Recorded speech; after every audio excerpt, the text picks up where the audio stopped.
In this video, I'll show you 4 different ways to lock in the correct white balance in your architecture and interior images. Now, getting the correct white balance is important because it helps relay and show off the accurate hues and color tones of the things that appear in the image. An easy example to visualize this is to look at things that are white or that are supposed to be white in the photo. You see these white cabinets? Well, if we adjust the color temperature and go to warm, well, then they start to appear orange and yellow.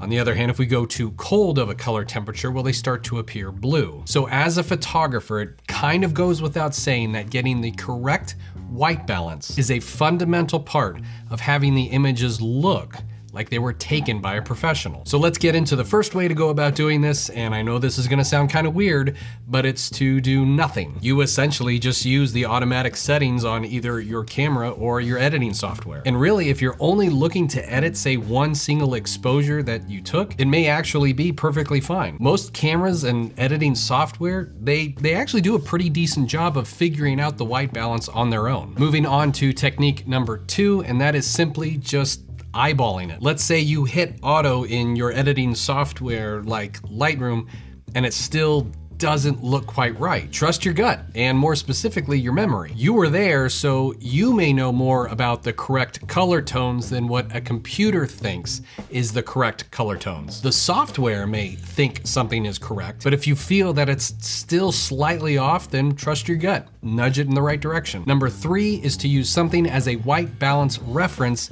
when editing. More often than not, there's usually something in the shot that's pretty close to a neutral white or gray. And when you edit, you can then use the eyedropper tool in the software and tap on that thing in the scene to get an accurate white balance reading. Things that you can usually use in a scene are white or gray walls, power outlets, toilet paper, dishes, wall trim, and that's just to name a few. And if there is absolutely nothing like that in a scene to reference, then you may need to put something in the scene for reference for just one exposure. I have used white boxes, a Starbucks cup, even myself, if I was wearing a white or gray t-shirt, which leads into number 4, which is using a gray card. Using a gray card is a lot like the things mentioned in number 3. It's basically just a card used specifically for holding in a shot for reference so you can get the correct white balance in the edit. Now, some additional notes related to white balance, some things to keep in mind. If your scene is lit up with light that's coming from different sources, such as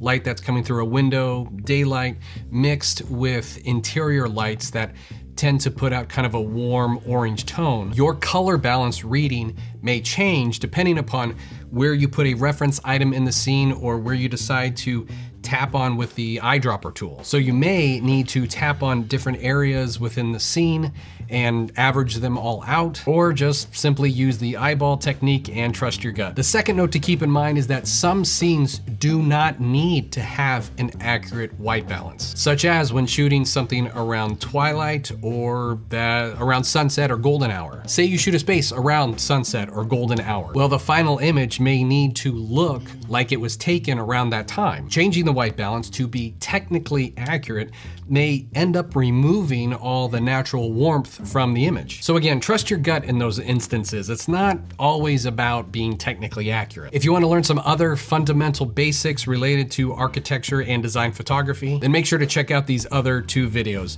Feel free to follow me on Instagram at Matthew A. Photo, and if you made it all the way to the end of this one, I appreciate you taking the time to watch. We'll see you on the next video.